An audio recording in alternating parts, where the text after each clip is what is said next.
It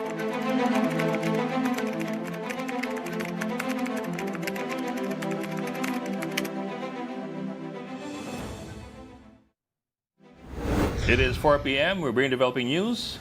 And the stories behind the headlines. This is Storycon. I'm Regina Lay. I'm Ed Lingao. Some stores are watching this Wednesday, October 15. The so-called king and queen of contractors, Curly and Sala Diskaya, will no longer cooperate with the Independent Commission for Infrastructure, or the ICI. That's as the ICI continues its probe into alleged anomalies in government flood control projects. ICI Director Brian Keith Osaka confirms that the couple invoked their right against self-incrimination during today's hearing. The husband and wife reportedly decided on this after former Public Works Secretary Rogelio Singson expressed doubts about allowing any implicated individuals to become state witness. Singson is a member of the ICI. Speaking of the ICI, it has asked the Department of Justice to issue an immigration lookout bulletin order against 19 individuals linked to the ongoing flood control investigation. Among those in the new requests are former Representative Mary Mitzi Mitch Kahayan Oy, Art Atayde, and 4 DPWH district engineers. The move follows an earlier order targeting 33 officials, which included former Speaker Martin Romualdez and resigned Ako Bicol Party List Representative Zaldi Ko. President Bongbong Marcos and VP Sara Duterte both saw declines in their trust ratings in September, according to the latest SWS survey. Marcos's trust rating dropped 5 points to 43%. While Duterte's fell 8 points to 53%, the sharpest drop in her numbers this year. The survey was conducted from September 24 to September 30 among 1,500 respondents nationwide. And the International Criminal Court has disqualified Chief Prosecutor Karim Khan from handling the Crimes Against Humanity case against former President Rodrigo Duterte. The ICI cited a potential conflict of interest in its decision. Recall that Duterte's defense team asked for Khan's disqualification over his prior communication with victims of the Duterte drug war.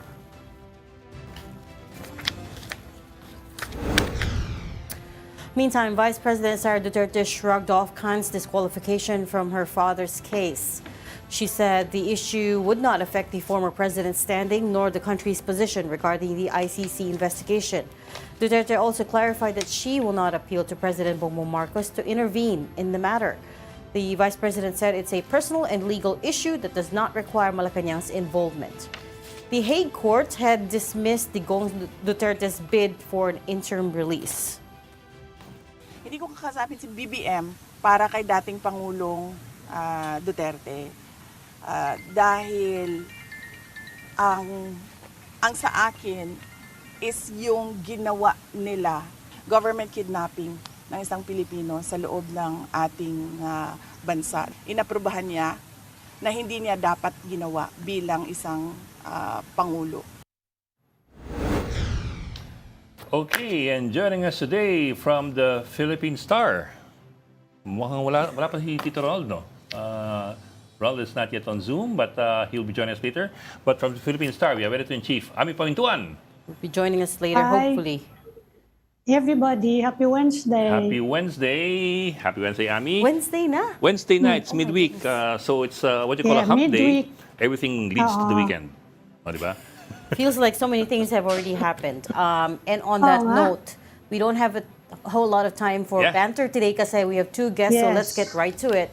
First up, we have the honor of speaking to the new Ombudsman, Jesus Crispin Boy Remulla. I was about to say Secretary, but can I still call you Secretary? Ombudsman Remulla, welcome to the show.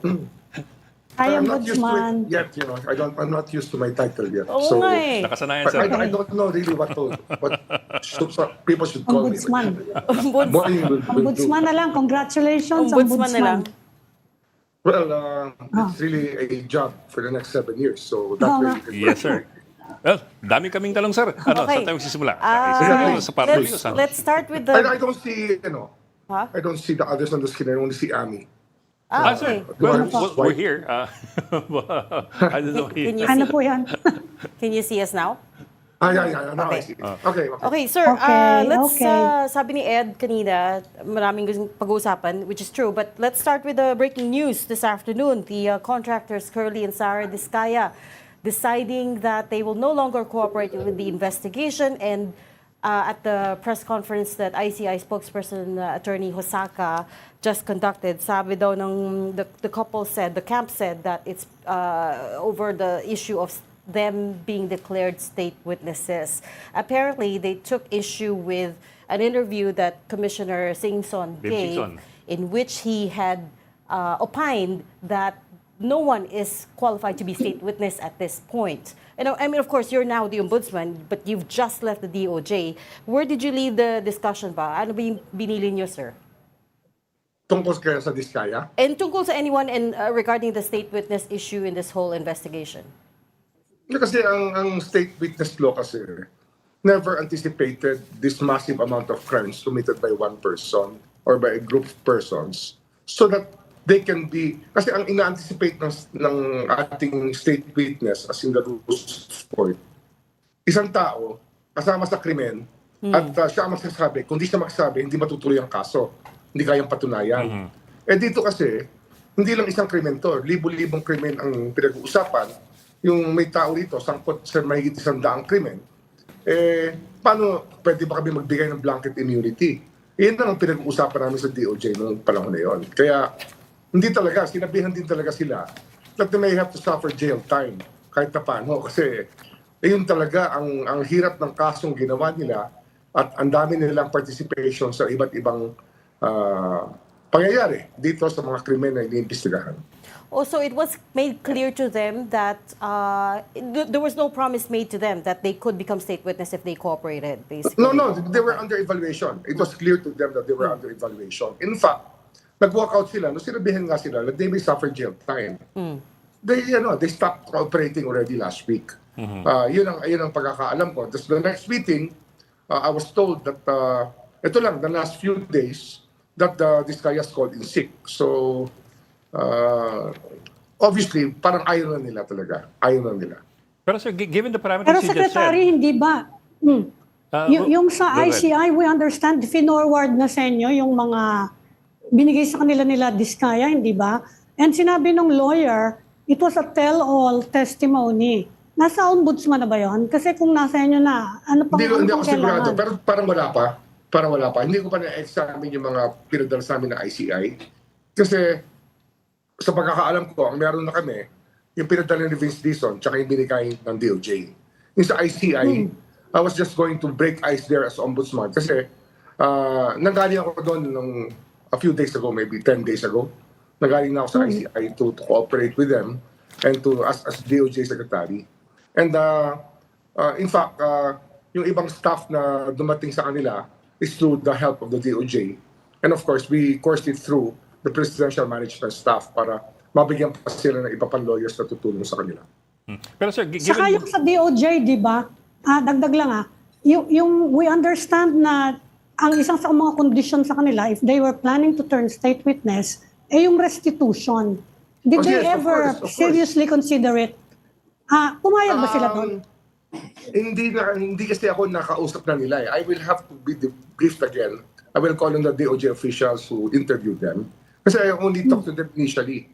Kasi hindi ko naman kayang ako lahat, di ba? So I delegate the work to people who I trust. And I can find out. Pero talagang they were not in a tell-all mood. Yun ang isang problema. Yun ang isang problema na nakita ko sa simulat sa poll. Para hindi sila tell-all mood. They wanted to spare a lot of people and just choose what they wanted to say. Kaya medyo nagka-doubt talaga ako dyan. Kaya kasi sinasabi ko talaga, evaluation muna.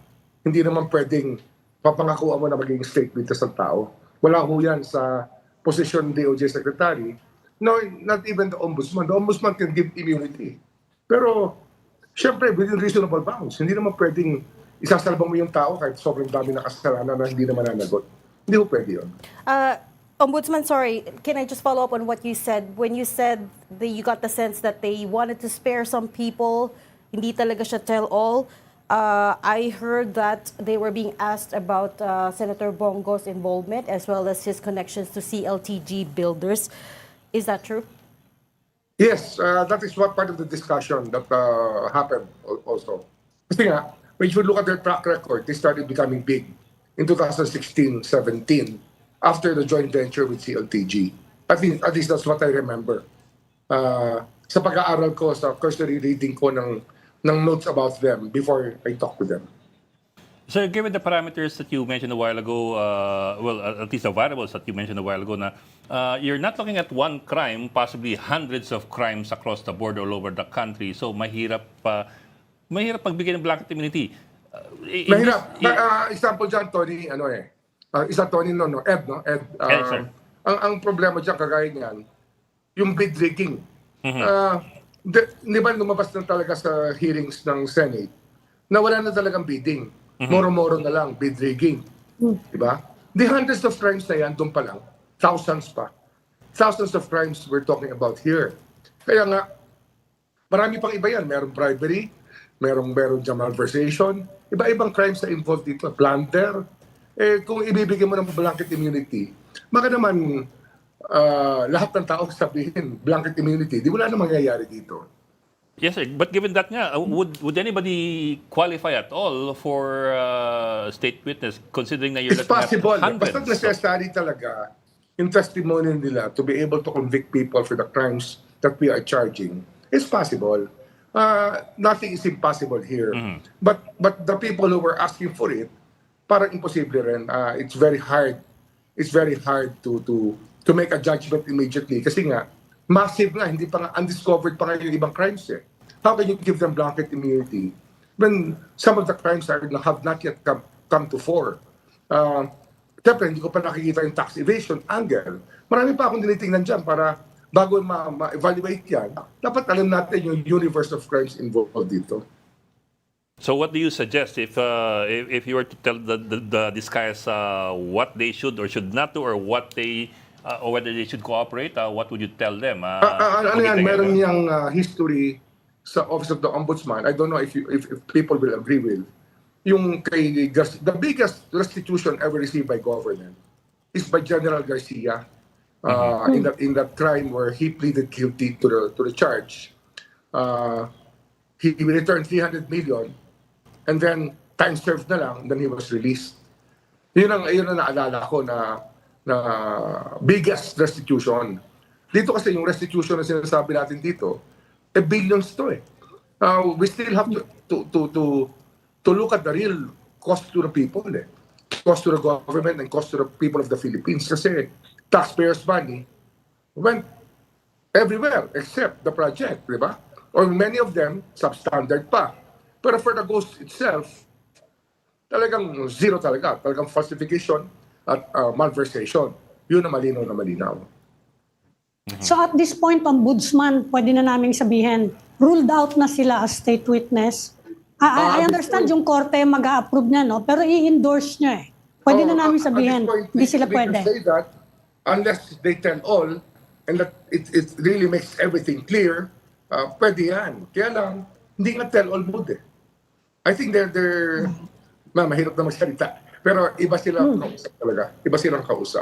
What is your best sense, sir, of why they're, in your words, sparing some people? Is it out of fear? Is it out of political calculation? Ano yung element dito Maybe that's holding them back? out of political calculation. Wala pa silang nararamdaman fear. I don't see fear in their faces. Para silang parang sinasabi nila, balang araw makakawalan din ako, kaya hindi ko kailangan sabihin lahat. Basta parang gano'n. Parang, no. Diba, ibang kausap yan. You have to be very careful about everything you say. Kasi they have a history of taping every conversation and doing things that very hard to call good faith. That's interesting to hear kasi in the public hearings, they make it out like they were just victims of this whole syndicate, right? They make it out like, oh, we were just forced to pay the bribes kasi otherwise we wouldn't get any projects. Pero yung sinasabi niyo, sir, is parang medyo baliktad. They're a lot more calculating and cunning than we realize. Is that correct? Oh, sobrang ika nga sa Tagalog, matinik, tsaka madulas. At ayaw umamin. Talagang lahat ay gagawin para malagyan ng balakid yung pagpasok mo sa katotohanan.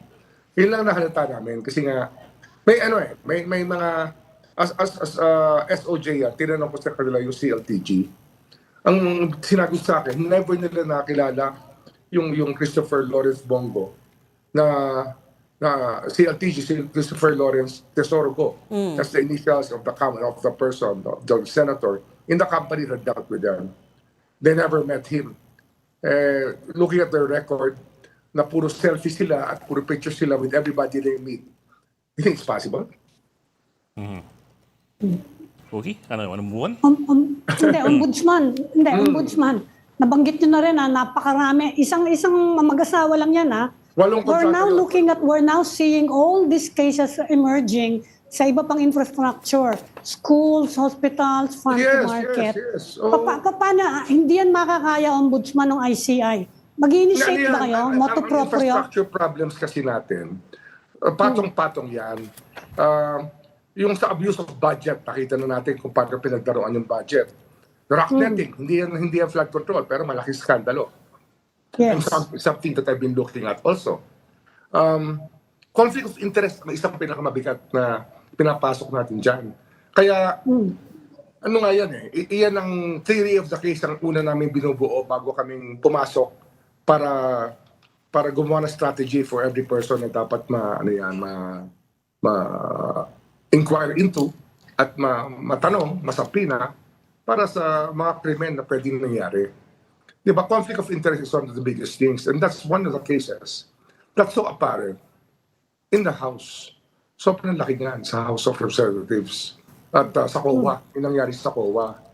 At marami pang ibang conflict of interest stories dyan na kinakailangan talaga ma-unravel natin para tumigil na. Kasi pag hindi natin nagawa ito ngayon, hindi na natin magagawa ito. Magiging habit na yan. Na parang pamabayaan mo na lang yung kalyo kasi kalyo na. Ganun minsan ang pakiramdam ng tao. Hindi dapat ganun. Yes, sir. Pero sir, at the same So, time... imomoto proprio nyo yun. Yun lang naman inaano ko. Imomoto proprio nyo. Kasi hindi kaya ng ICI Oh yes, You are marami kami initiating on your own. dito. Kahit walang complaint, titirahin namin. Yun nga nagbubuo pa ako ng team. Tsaka yung process flow nga ng Office of the Ombudsman, kailangan gandahan. Kasi, kagaya nung nangyari sa Farmally, 3 beses nagbuo ng panel Pinalitan yung panel nung sa gitna ng investigation, pinalitan yung panel, pinalitan na naman yung panel. 2021 o 2021 halos tapos na yung investigation ng Farmally. Marami ng record ng Office of the Ombudsman. 2025 final. October na. So 3.5 years bago final. That's the longest preliminary investigation you can imagine. Sa DOJ, 60 days lang ang aming PI. 60 days. Pero dito kasi may fact-finding na kasama. Yung mga graph investigator, ang law enforcement officials, tapos merong evaluation muna, fact-finding, tapos merong preliminary investigation.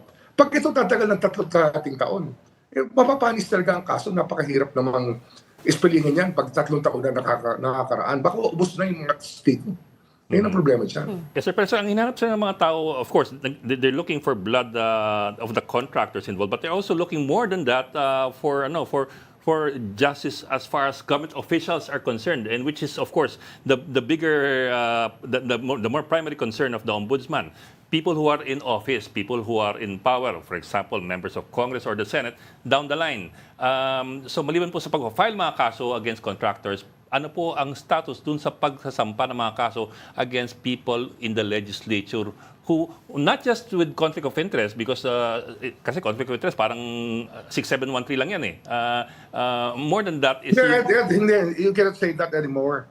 Kasi dito, you have people who were holding major positions in the House, who became contractors themselves. Yes, sir. In their own districts. Kaya, iba na ito. Iba na usapan to. Wala na talagang delikadesa. Delikadesa flew off the window. Yes, sir. Diba? Yes, sir. So you can say it's so simple. We have to get the modus operandi. We have to get the list of contracts. We have to rebuild all the data for us to be able to lay down a proper case. We have to gather the evidence. Pero andyan talaga. You're talking about billions now. Hindi na siya mere conflict of interest. You're talking about billions being lost by government to conflict of interest. But I guess what you're saying is mababaw lang yung conflict of interest charge. We Yes, want to sir. see Yes, sir. Plunder yan. We want to see Malversation. malversation. It's possible to be plunder, Ami. Possible yan. But it really depends on the evidence. Kung malversation, kung conflict of interest, whatever it takes, whatever legal provision is needed to convict people, we will do it. Can this case, If we have to get them by tax evasion, we will get them by tax evasion, but we will do it. but can this investigation succeed? Meaning, may mapaprosecute, may makukulong Meron. without the Meron. testimony, without the cooperation of the Discayas, who seem to be at the center of it all. Kasi sila yung... We can do it without them, and we can bring them to court very soon on our own accord without their testimony. And just looking at the AMLA records, pwede na namin sila i-demanda. Okay. Sir, you're Okay, talking about the Ombudsman. legislators, sir, or the Discayas? Who are you talking about bringing them to court immediately? Yan, that is kayas. Kasi nga, Okay. tinatanong nyo kung kayang i-charge pag di sila nag-cooperate. Kaya. Kaya naman. Hindi, pero yung buong kaso, mabubuo ba siya, sir, if kahit walang cooperation ng Segment by Discaya? segment. Ang mahalaga is we're able to get them for something so big that we will be able to recover a lot of money from them for the government. Yun talaga yung aim natin dito, yung restitution and retribution. Dalawa yan eh. Hindi lang naman yung restitution lang yan. Yung retribution paano? Wala na? Wala na. Pag sinuli ang pera? Hindi.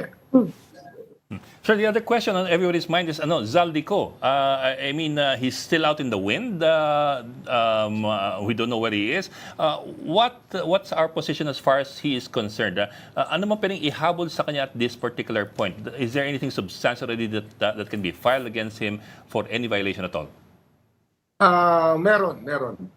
From the testimony of Alcantara, meron na siyang direct dealing with Saldico. So it can happen already.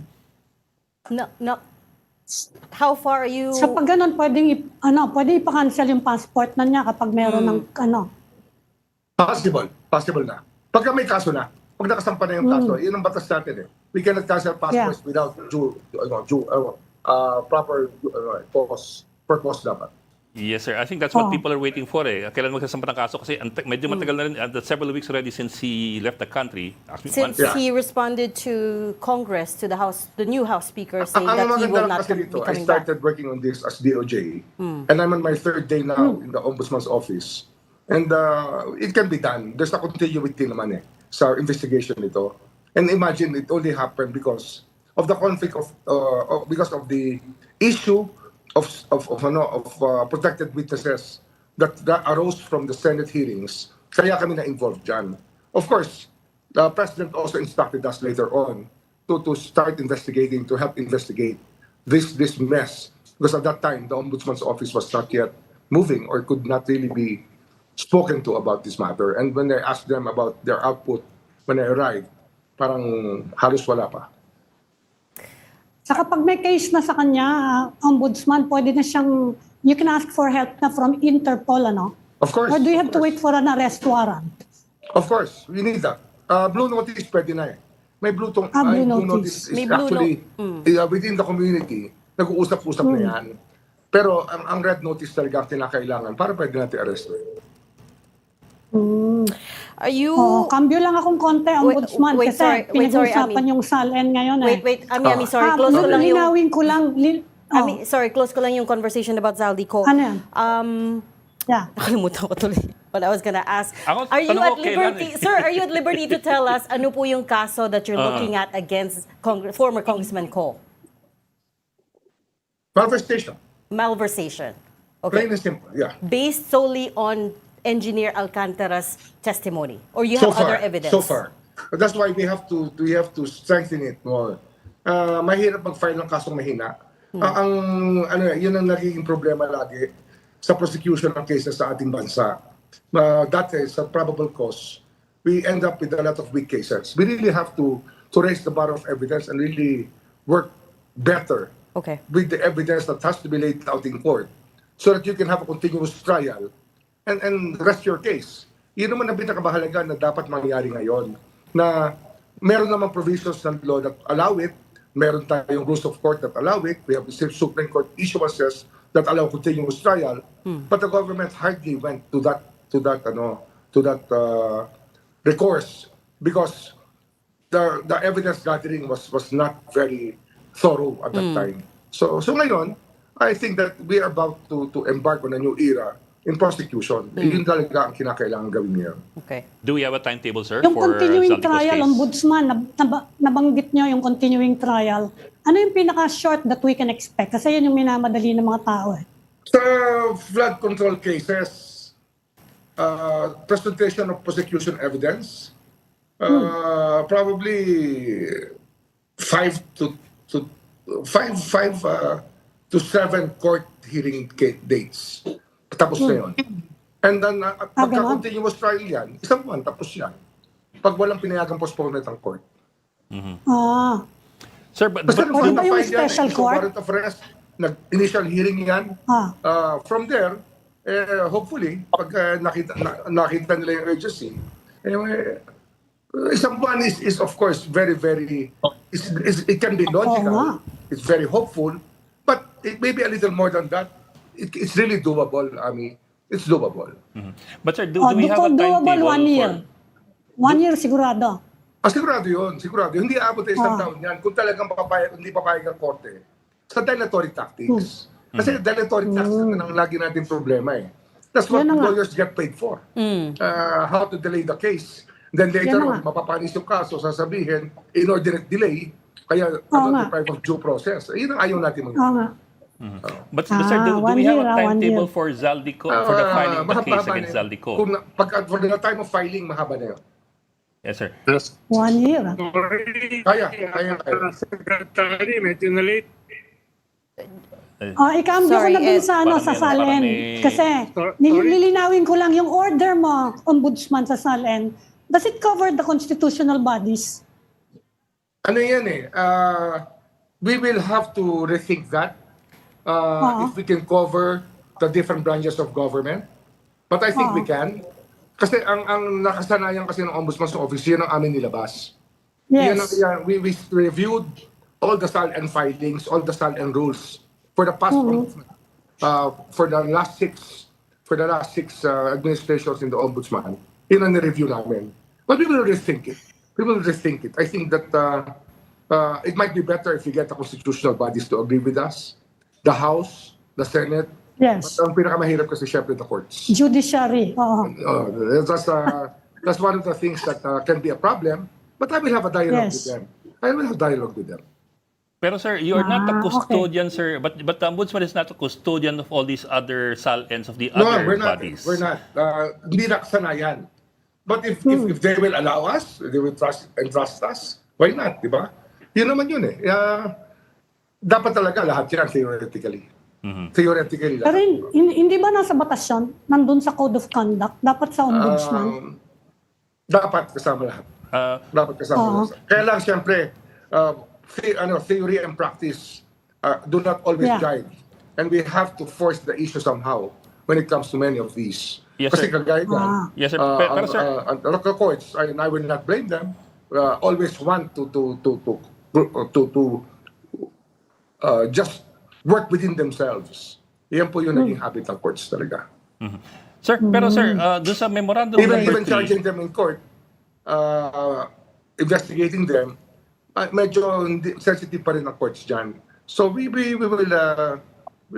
what you call this, break it in para ma-realize naman na sometimes they might need the Ombudsman's office to help them discipline their ranks. Well, sir, of course, yung memorandum number 3 is a good thing for a lot of people, especially for the media. But at the same time, there's a particular provision in memorandum number 3, yung sa SALN memorandum, which also raises some questions. That's the requirement for the media organizations to make submissions to the Ombudsman of their publications using the SALN. And you know why I put that? Para magamit namin yung information. Kasi sayang maglalabas ka na yan sa dami ng ginagawa ng opisina. Pag hindi namin naging automatic yan, maghahagirap pa kami. Tapos maraming woke na kapatid natin sa industriya na ayaw mag-cooperate kahit sabihan mo, hindi lagay na natin doon, ibibigay nila sa amin yung articles. Kasi kukuha din kami ng clues doon eh. Ayaw nyo bang umakto kami based on your investigation? Well, Diba? sir, Isn't of that course. reasonable na ibibigay nyo sa amin yung output nyo kasi pareho naman ang gusto natin. Yes, ilabas sir. ang katotohanan. Hindi ba tama yun, Ami? Yes, sir, that's Tama true, sir. yun. Pero sir, at the same time, isn't that compelled speech that you cannot No, force it's not. It's expression anymore responsible than behavior. forbidden Yeah. expression? It's responsible behavior. Yun lang naman ang hinihingi natin eh. If you want it, you're responsible, bigyan nyo rin sa amin para pwede namin trabahuin. Is that asking too much? Is Sir, it asking too much? Tell me.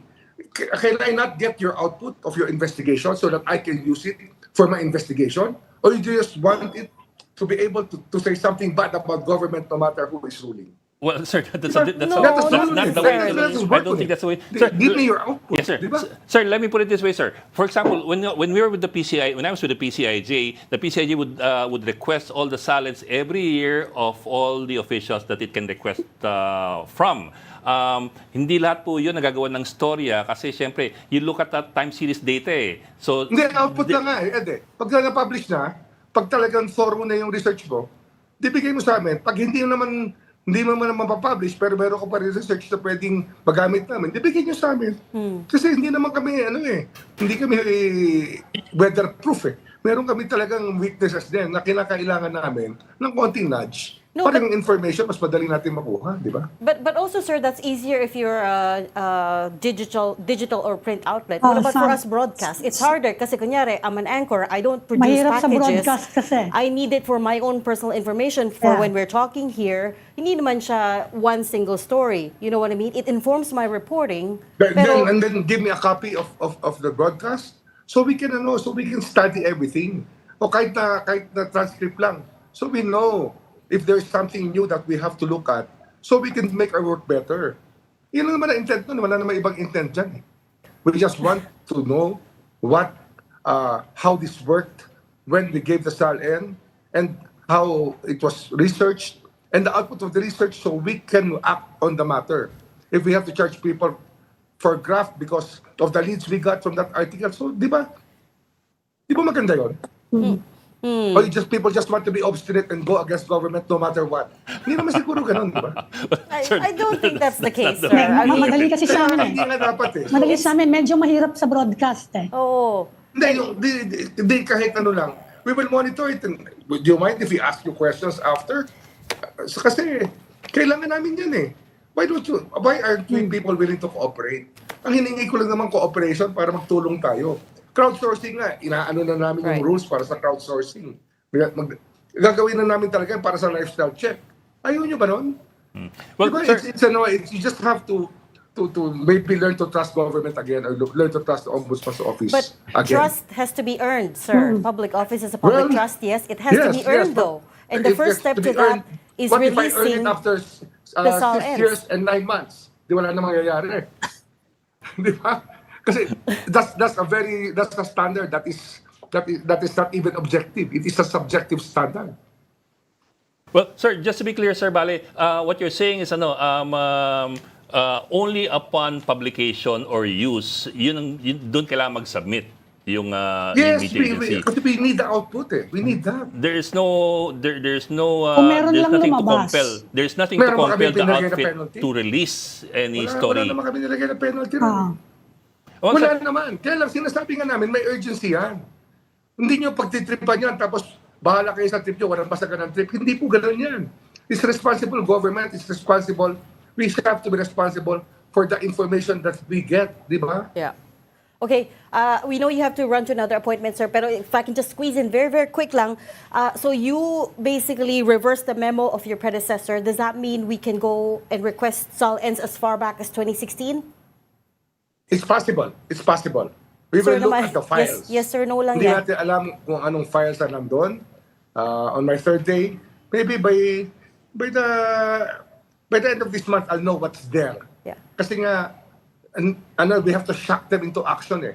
Iba ang kultura at But- structure ng Office of the Ombudsman that we have to improve Yeah. talaga. I mean, I think I really think that we have to tell them that there is that you should have a sense of urgency on the job. Kasi parang hindi ko nakikita yun sa ngayon.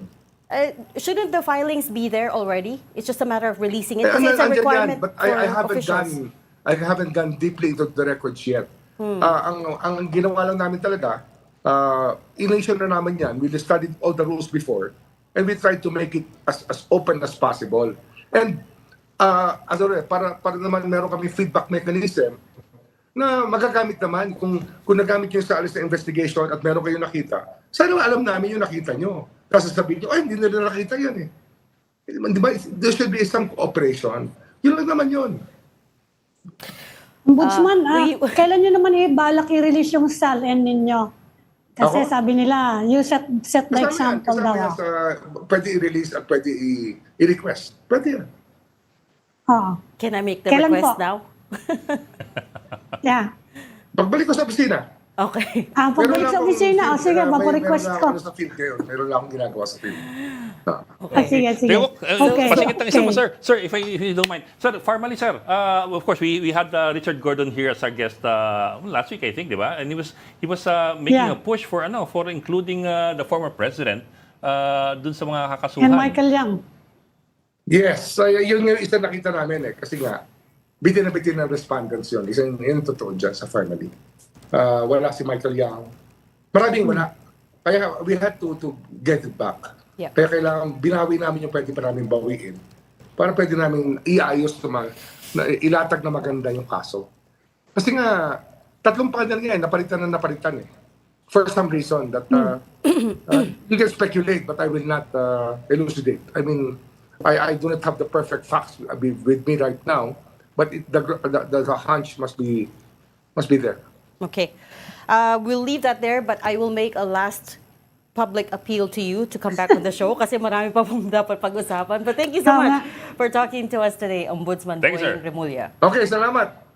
Thank you, I wish I Ombudsman. could give you a meeting every week, but I have so much undiluted requests for interview, and I have to limit it. Alam niyo na yan. Understood. Yes, sir. Okay. But we appreciate you, sir. Sige po. Pwede Thank naman every you. month. Thank you. You are watching Storycon 1 News. I had to try. We just need to take a very quick break. We'll be right back. Please stay with us. This is the Story Conference Group or the Storycon Group.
We've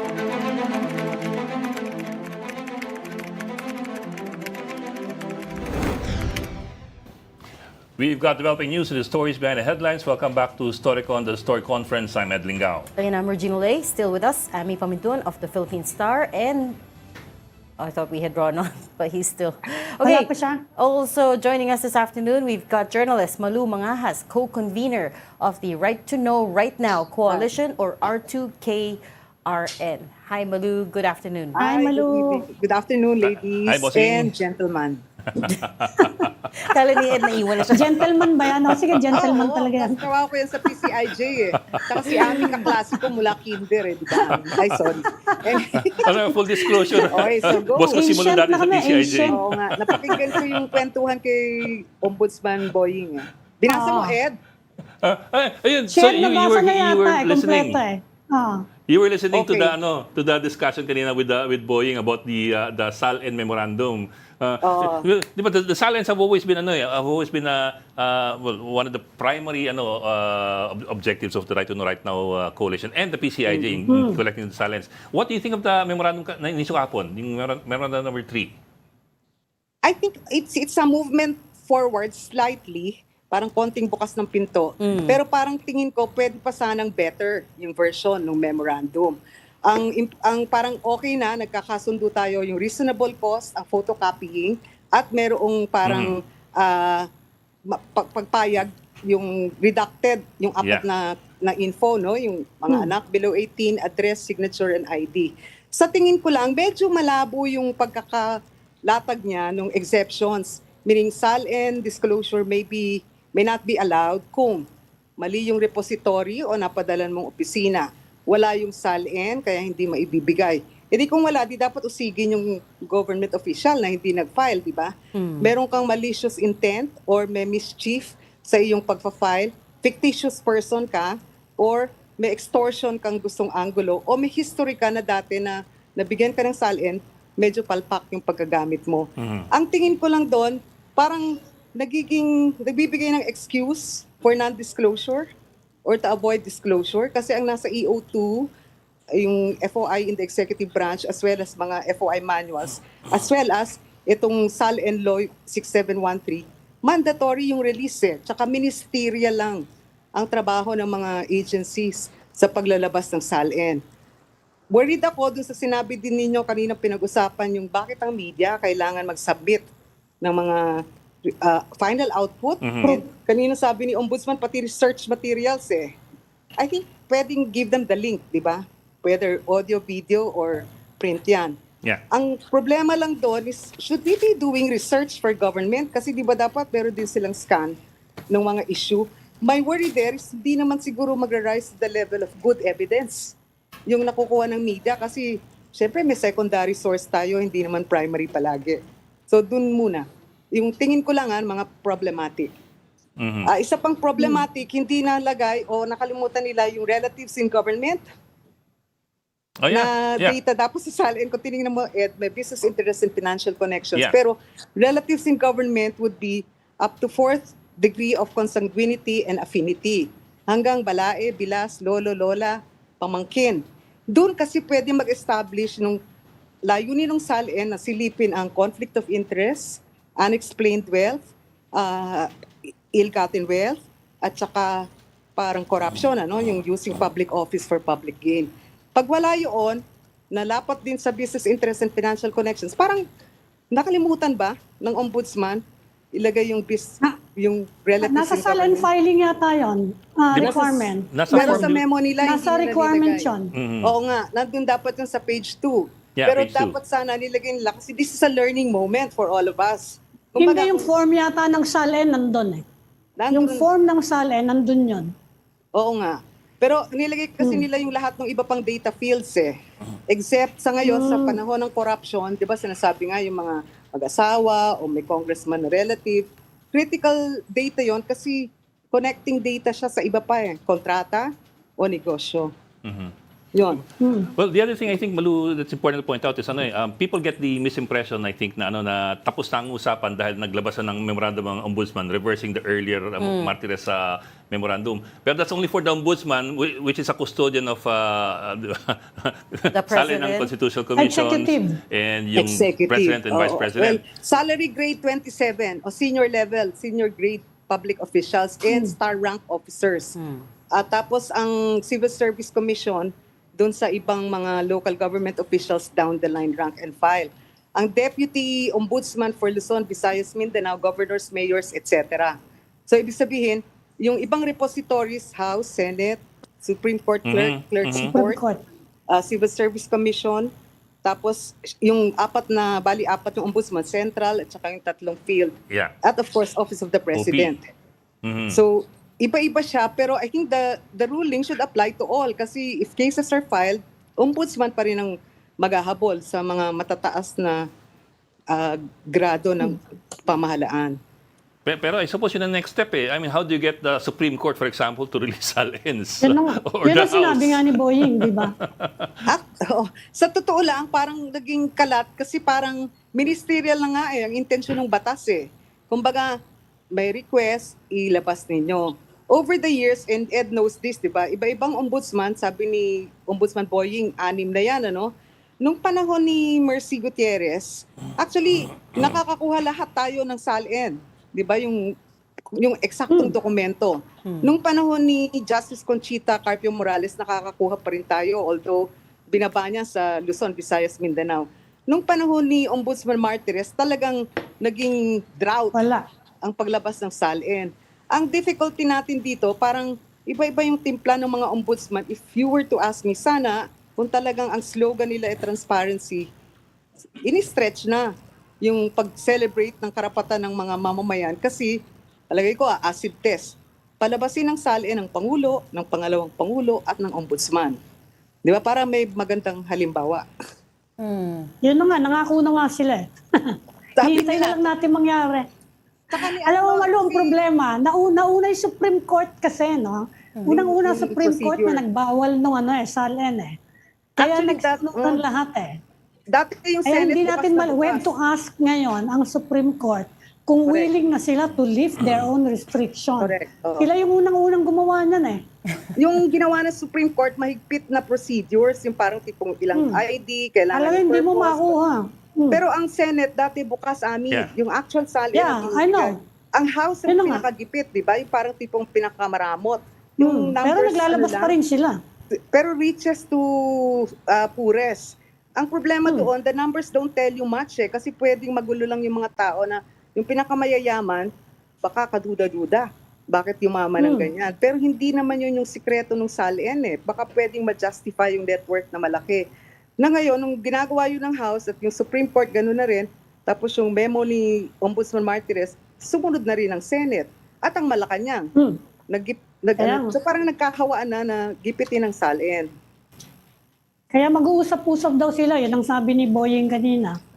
Baka kausapin daw niya yung ibang mga anong yan. Yung mga bodies na yan. Kung ano magagawa nila. Kakausapin Tignan pa ibang natin. constitutional agencies. Tapos also, possible lang daw for us to ask for yung SALNs as far back as 2016. Pero ang alam ko, dapat na-file na yon, hindi ba? Because it's a Correct. constitutional Oo. requirement. Kasi kaya hindi pwedeng reason yun sa exceptions yan dahil the SALN is not available. Ibig sabihin, may problema ko dun sa opisyal na yon.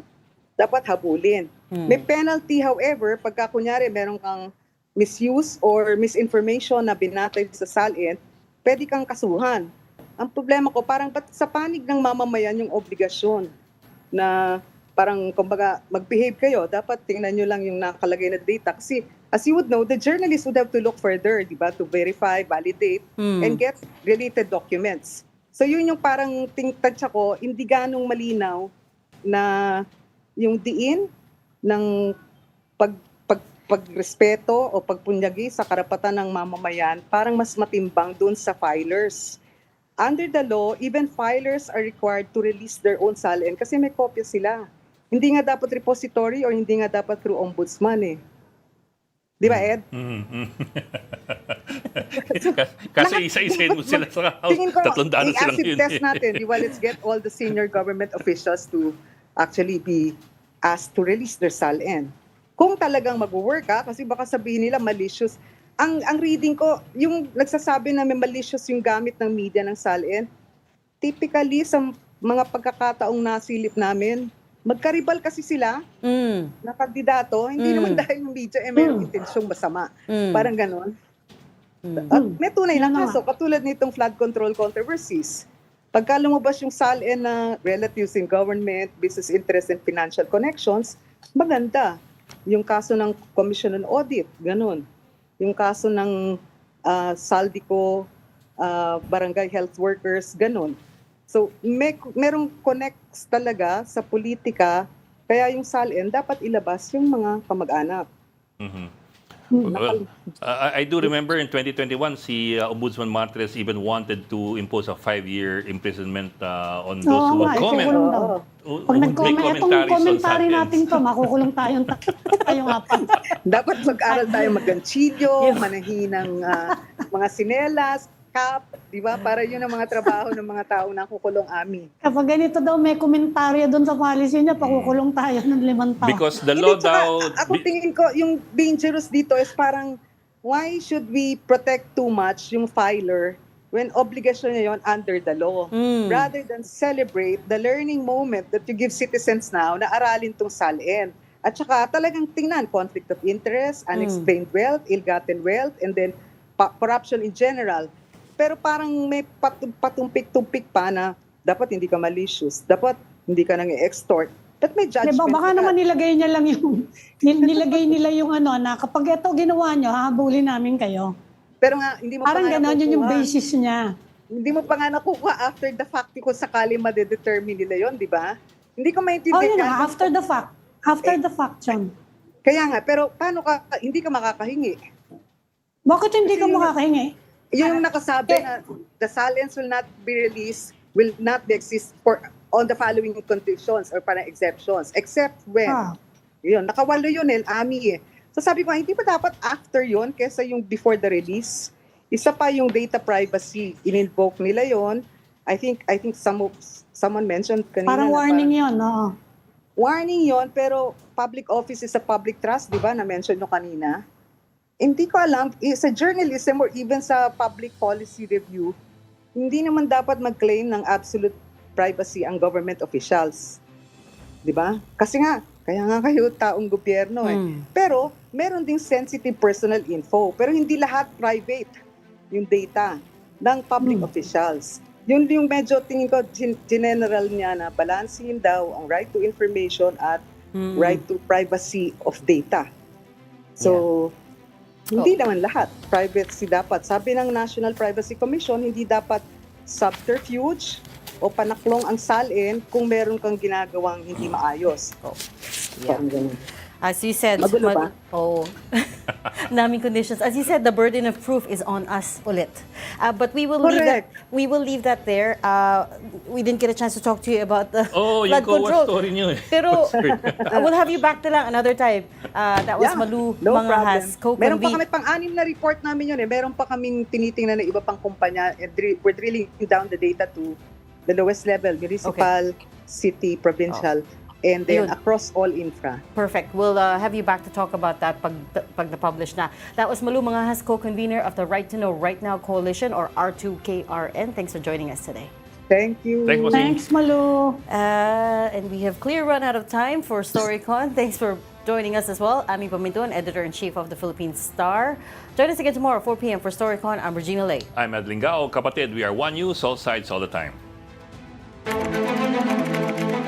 This is the Story Conference Group or the Storycon Group.